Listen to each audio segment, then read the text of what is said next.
তো মাগো, আজ এখানে আমি হরিকথা কৃষ্ণ কথা বলার জন্য এসেছি। জানি না আপনাদেরকে কতটুকু আমি আনন্দ দিতে পারব, কারণ যিনি দেবাদিদেব, যিনি চতুর্মুখ ব্রহ্মা, তিনি আজও ধ্যানী মগ্ন বাবা। তো সেই গোবিন্দের নাম আমি আমার এক মুখে কেমন করে বর্ণনা করব? তো এই নাম করতে গিয়ে আমার অনেক ভক্তি হবে। আপনারা আমাকে নিজ বাড়ির মেয়ে মনে করে কিংবা বোন মনে করে আমায় আপনারা ক্ষমা করে দেবেন। জানি না আপনারা আমায় অনেক দূর থেকে নিয়ে এসেছে এই দাদা ভাইরা আপনাদেরকে আনন্দ দেওয়ার জন্য, কিন্তু মাগো, শুনেছি অসাধ্যকেও সাধন করা যায়। যদি আমার ভক্তরা আমায় কৃপা করে এবং আমার গৌর গোবিন্দ আমায় যদি কৃপা করে, তবেই কিঞ্চিত আমি হরি কথা, কৃষ্ণ কথা, শ্রী গৌরাঙ্গের কথা বলিতে পারি। তাই আপনারা আমায় কৃপা করুন, আপনাদের কিঞ্চিত কিঞ্চিত পদধূলি আমার মস্তকে প্রদান করুন। মাগো, আমি যেন এই হরি কথা, কৃষ্ণ কথা জন্ম জন্মান্তরে বলতে পারি। আপনাদের মতো ভক্তদের চরণ তলে যেন একটুকু জায়গা হয় না।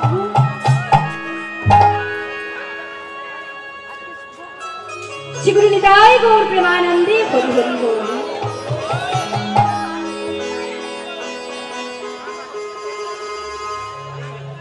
কলিযুগ পাবন গৌর সুন্দর আমার, যিনি প্রেমের ঠাকুর, যিনি সর্বশক্তিমান, যিনি সৃষ্টি স্থিতি প্রলয়ের একমাত্র কথা, যিনি কলিহত পিতা, এই দগ্ধীভূত জীবের শান্তি বিধানে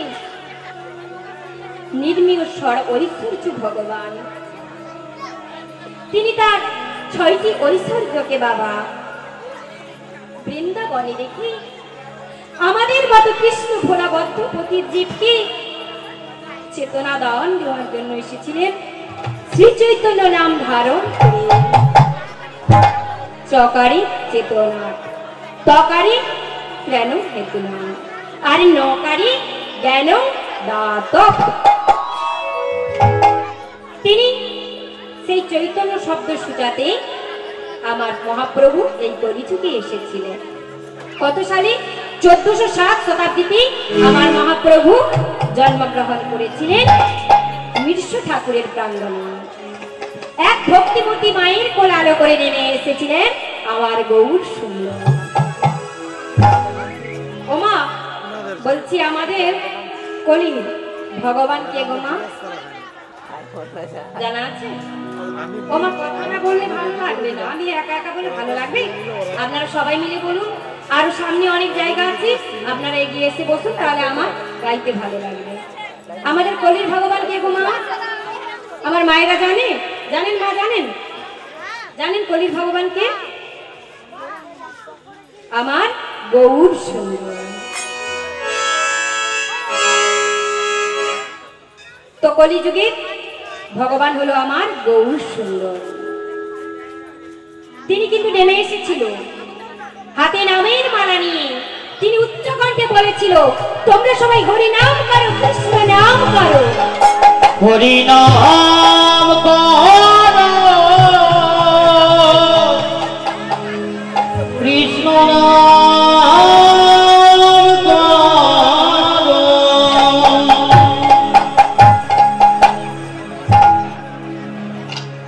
আমাদের 4টি যুগ বাবা, সত্য, ত্রেতা, দাপর, কলি। অন্যান্য যুগে মাগো ভগবানকে পেতে গেলে যজ্ঞ করতে হতো, ধ্যান করতে হতো, তপস্যা করতে হতো, কিন্তু মাগো এই কলিযুগে ভগবানকে পেতে গেলে বাবা কোনো যাগ যজ্ঞ তপস্যা দরকার নেই। কেবলমাত্র হরিনাম যদি শুদ্ধ প্রেম, শুদ্ধ ভক্তিতে কোনো ভক্ত করতে পারে, তার কোনো কিছু লাগে না বাবা। তাই তো আমার মহাপ্রভু কি করেছিলেন, এই কলিযুগে কৃষ্ণ নাম দিয়েছিলেন। কিন্তু মা গো, আমরা মায়া পিচাসিতা, আমাদেরকে মায়া গ্রাস করে রেখেছে। আমরা নিজেদের স্বরূপ সত্তা ভুলে গিয়ে হয়ে গেছি মা মায়ার দাস। আমাদের কিবা পরিচয়। তাই রাম ভক্ত তুলসীদাস গরম দিয়ে বললেন, तुम कहां से आए हो, बस इतना दिन विचार लो, हो जाएगी भजन। निताई गौर हरि बोल। यदि তুমি কোথা থেকে এসেছো, কিবা তোমার করণীয়, একবারে নিজ নিজ গুরুচরণ আশ্রয় করে দেখো। যদি তুমি জানতে পারো তাহলে ওটাই তোমার হবে ভজনের পথ। জীব নিত্য কৃষ্ণ দাস যবি ভুলি গেলা, মায়ার পিচাচিতা মোরা গলায় বাঁধিলা। তাই মাগো, এই কলিযুগে কোনো কিছু লাগে না, একটা যোগ্য কিন্তু আছে বাবা। সেটা কি বলুন তো? আমার হরিনাম যোগ্য। কেমন? তাই মায়েদেরকে বলছি, বলি মায়েরা সবাই মিলে আমার সাথে একটু নাম গাওয়া যাবে কি? মা যাবে? একটু হাতে করতালি দিয়ে আমরা সবাই মিলে গাই। আর এত সুন্দর এখানে খুব বেশি ভালো লাগছে। আমার এত ভক্তিমতী মায়েরা বসে রয়েছে, এত ভক্ত বসে রয়েছে। সবাই বলছি শেষ অবধি বসে থাকবে তো মা, না চলে যাবেন? আপনারা যদি বসে থাকেন তাহলে আমারও গাইতে ভালো লাগবে কি? তাহলে আমরা সবাই মিলে সেই মধু মাখা হরিনাম গাইব, কেমন? তাই সবাই মিলে একটু হাত তুলো দেখি। তো মায়েরা উলুধ্বনি করবেন, শঙ্খধ্বনি, আর আমার বাবারা জয়ধ্বনি করবেন, কেমন? একটাবার হয়ে যাক দেখি, একবার হোক সবাই মিলে। শ্রীগুরু নিতাই গৌর প্রেমানন্দে। হরে কৃষ্ণ হরে কৃষ্ণ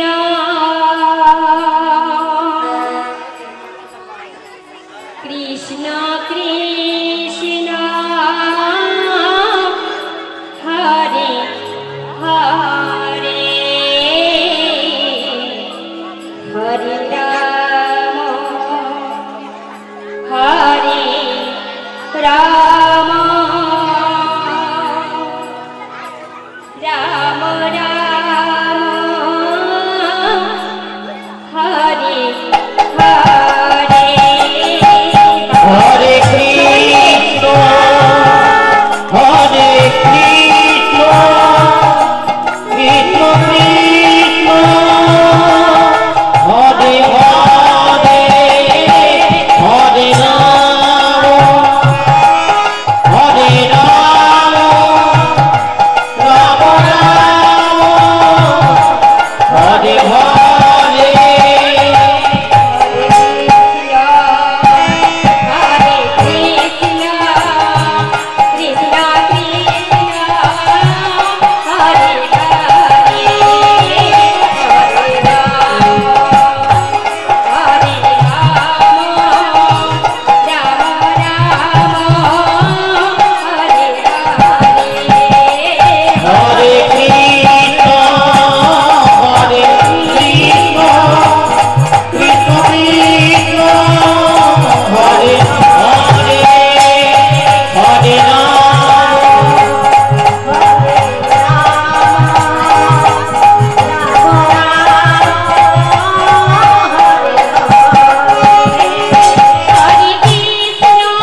গতি নেই, গতি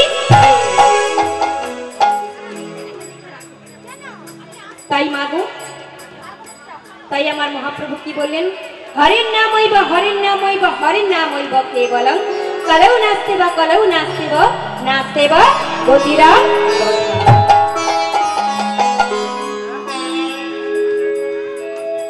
তাই এই কলিযুগে নাম ছাড়া গতি নেই, গতি নেই। তোমাকে শুনেছি এখানে অনেক ভক্তের প্রসাদের আয়োজন আছে, কি মা? কিন্তু সবাই কি এসে বসতে পেরেছে এই আসনে? এই যে আপনারা এখানে এসে বসেছেন, এটাও কিন্তু বাবা পূর্বজন্মের সুকৃতির ফলে, তবেই এই হরিবাসরে আপনারা এসে বসেছেন। তো আমি যে হরিনাম গাইছি, আমার যেমন মঙ্গল, তেমন আপনারা শ্রবণ করছেন, আপনাদেরও মঙ্গল। রাজা পরীক্ষিত তিনি এই ছিড়া আসনে বসে 7 দিন ভাগবত পাঠ শ্রবণ করেছিল। কেন করেছিলেন? রাজা পরীক্ষিত একদিন শিকারে গিয়েছিলেন। তো হঠাৎ মাগো শিকার করতে করতে প্রচন্ড জল পিপাসা পেয়েছিল। তো রাজা চারিদিকে মা জল খুঁজছে, তার প্রজাদেরও বলেছে জল খুঁজতে, কোথাও জল পাচ্ছে না, জলের অন্বেষণ পড়ে গেছে, কোথাও জল মিলছে না। তো রাজাও খুঁজছে আর প্রজারাও তারাও খুঁজছে। তো খুঁজতে খুঁজতে রাজা কি হয়েছে, কি দেখেছে না, এক বনের মধ্যে একজন মণিবর ধ্যান করছে। তো রাজা দেখে গিয়ে বলছে, ও গো মণিবর, আমায় একটু জল দিতে পারো? আমায় যে বড় তৃষ্ণা পেয়েছি, আমায় একটু জল দিতে পারো? আমি যে বড় তৃষ্ণার্ত। তো মণিবরের কর্ণে বাবা কোনো কথা পৌঁছালো না। মণিবর তো ধ্যান করছে। তো ওই মণিবরের নাম হলো শ্রমিক মণি। তো রাজা বাবা ক্রোধান্বিত হল যে আমি এত বড় রাজা, আমি বারবার করে ডাকছি, একটু জল চাইছি, আমায় জল দিচ্ছে না। তো রাজা ক্রোধান্বিত হয়ে কি করেছে মা, কিছুটা দূরে একটি মৃত সর্প পড়েছিল, ওই মৃত সর্পটিকে নিয়ে এসে আর গলায় জড়িয়ে দিয়েছে। শ্রমিক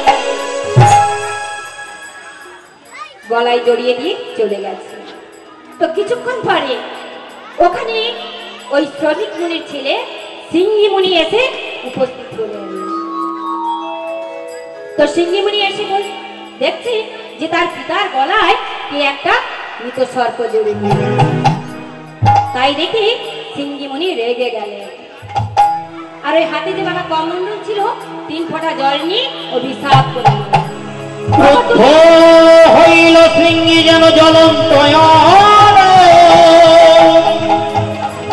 রাজারে দিলেন হাতে করি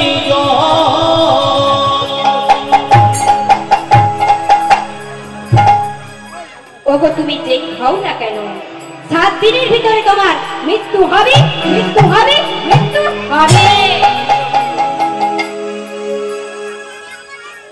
তো যখন বাবা এই কথাটা মা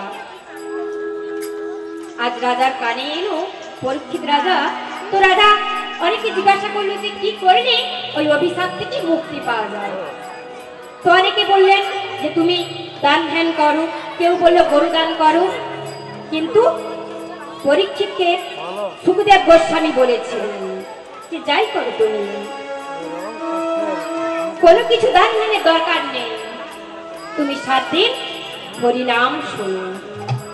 তাই আমার রাজা পরীক্ষিত এই ছিড়া আসনে বসে ওই অভিশাপ থেকে মুক্তি পাওয়ার জন্য তিনি 7 দিন ভাগবত পাঠ শ্রবণ করেছেন। আমরা যেটা শুনছি এটা হলো মাগো হরিনাম সংকীর্তন।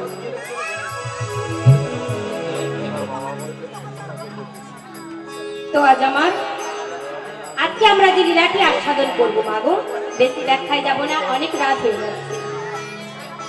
আজকে আমরা যে লীলাটি আস্বাদন করব সেই লীলা বিষয়বস্তু হলো অগ্রদীপে গোপী রাম, অর্থাৎ ভক্ত গোবিন্দ ঘোষের জন্য মাগো ভগবান নিজ হস্তে পিণ্ড দান করিয়াছিলেন।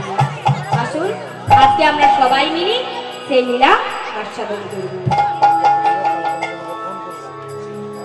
গৌরাঙ্গ বলিতে হবে।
হরি হরি বলিতে হবে, হরি হরি বলিতে হবে, হরি হরি বলিতে হবে।